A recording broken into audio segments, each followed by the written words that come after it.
हिंदी एक श्रृंखला स्टार्ट कर रहे हैं। इसमें जो हिंदी की प्रत्येक टॉपिक कवर की जाएगी, जो बहुत ही बेसिक से होगा। तो हम लोग पढ़ेंगे, हिंदी का शुरुआत करेंगे सबसे शुरू से। वर्ण किसे कहते हैं? सबसे पहले वर्ण वह छोटी से छोटी ध्वनि जिसके टुकड़े या खंडन न किया जा सके उसे वर्ण कहते हैं। ठीक है, जिसका जो हम लोग खंडन नहीं कर सकते हैं उसको हम लोग क्या कहते हैं? वर्ण कहते हैं।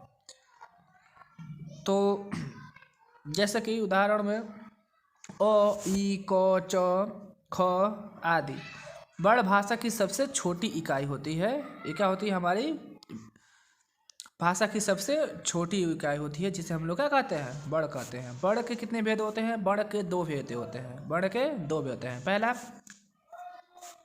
स्वर, दूसरा व्यंजन। पहला हमारा क्या होता है? स्वर होता है। दूसरा क्या होता है? व्यंजन होता है। ठीक है, तो वर्णमाला किसे कहते हैं? वर्णमाला। अब आता है हमारा प्रश्न, वर्णमाला। वर्णमाला किसे कहते हैं? वर्णमाला हमारा होता है वर्णों का क्रमबद्ध समूह को वर्णमाला कहते हैं। वर्णों का क्रमबद्ध जो समूह होता है उसको हम लोग क्या कहते हैं? वर्णमाला कहते हैं। जैसे देख सकते हैं आप लोग, अ,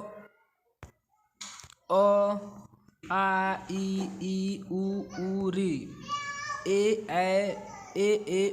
ओ, ये स्वर होते हैं। क्या होते हैं? स्वर होते हैं। ठीक है, अंग और अह ये क्या होते हैं?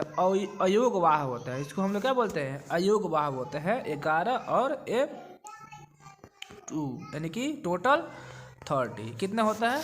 30 होते हैं। ठीक है, और हमारे जो क, ख, ग, घ अंग, च, छ, ज, झ, इया, ट, ठ, ड, ढ, ड़, त, थ, न, त, थ, द, ध, न, प, फ, ब, भ, म ये क्या हमारे क्या होते हैं?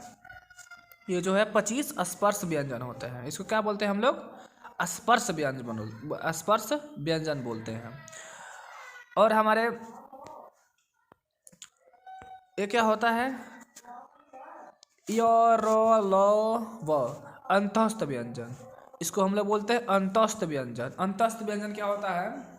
य, र, ल यानी कि हम जो है, आप लोग फील करके देखिए, हवा को अंदर ले जा रहे हैं। य हवा अंदर जाएगी, र हवा को अंदर ले जा रहे हैं, ल हवा अंदर जा रही है, तभी ये बोलना पॉसिबल हो पा रहा है। वो इसीलिए हम इसका काम नाम देते हैं अंतस्थ व्यंजन बोलते हैं। ये कितने होते हैं? 4 होते हैं। ठीक है, दूसरा होता है हमारा ऊष्म व्यंजन। ऊष्म व्यंजन क्या होता है? स, ह। अब इसमें क्या है? ऊष्म व्यंजन में ऊष्मा, जैसे कि हम बाहर निकाल रहे हैं, जैसे कि ध्वनि बाहर निकाल रहे हैं, स जिसे ऊष्मा टाइप हम लोग बाहर निकाल रहे हैं।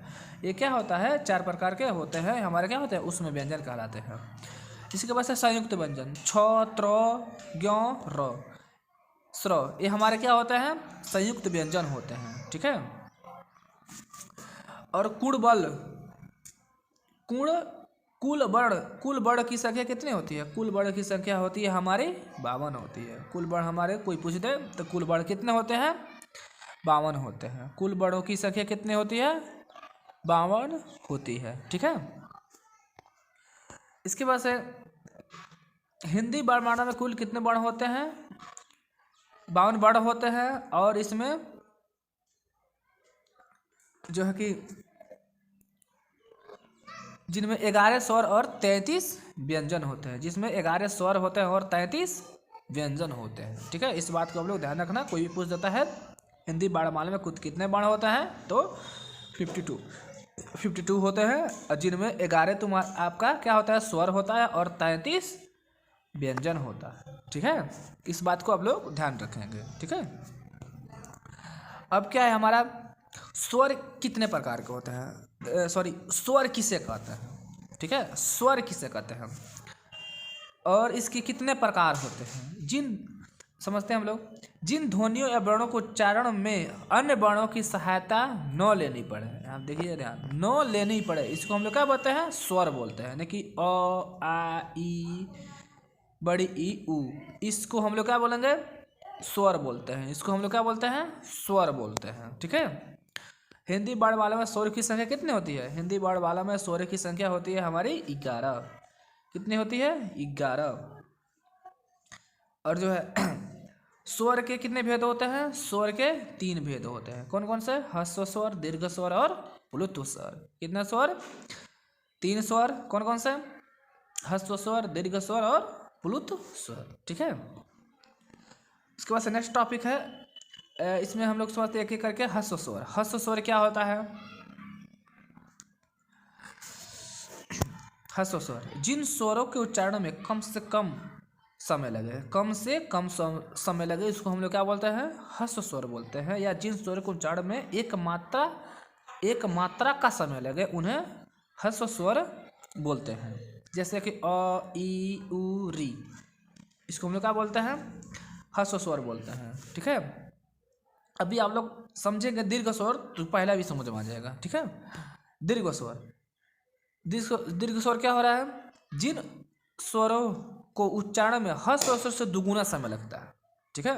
ह्रस्व स्वर से पहले हम लोग क्या बोलते हैं? ह्रस्व स्वर बोले हैं ना, ह्रस्व स्वर पहला पढ़े हैं, तो ह्रस्व स्वर से 2 गुना समय लगता है, उसको हम लोग क्या बोलते हैं?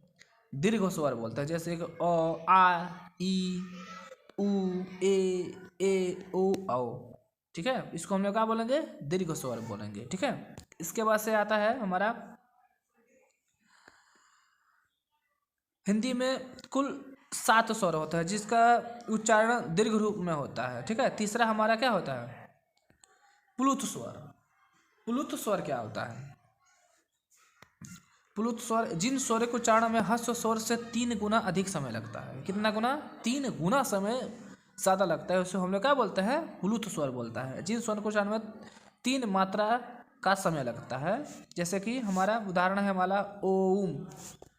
ओम बोलते हैं आप लोग ना, हे राम, इन्हें त्रिमात्रिक स्वर भी कहते हैं। इसमें 3 गुना समय लगता है। ठीक है। इसमें 3 गुना समय लगता है, जिसको हम लोग क्या बोलते हैं? प्लुत स्वर बोलते हैं। जैसे कि हे राम, ओम, जैसे कोई बहुत ही दूर हो, उसको बुलाना हो, हे भैया, हे पापा, इस तरह बुलाते हैं आप लोग ना, तो ये कौन सा प्रयोग हो रहा है? कौन सा स्वर? प्लुत स्वर। इसमें कौन सा स्वर प्रयोग हो रहा है? प्लुत स्वर प्रयोग हो रहा है। ठीक है। आई होप आप लोगों को समझ में आ गई होगी। इसके बाद से नेक्स्ट टॉपिक हमारा स्वर। इसमें इसका क्वालिफिकेशन हम लोग कल पढ़ेंगे। तब तक के लिए धन्यवाद। Thank you. Have a nice day.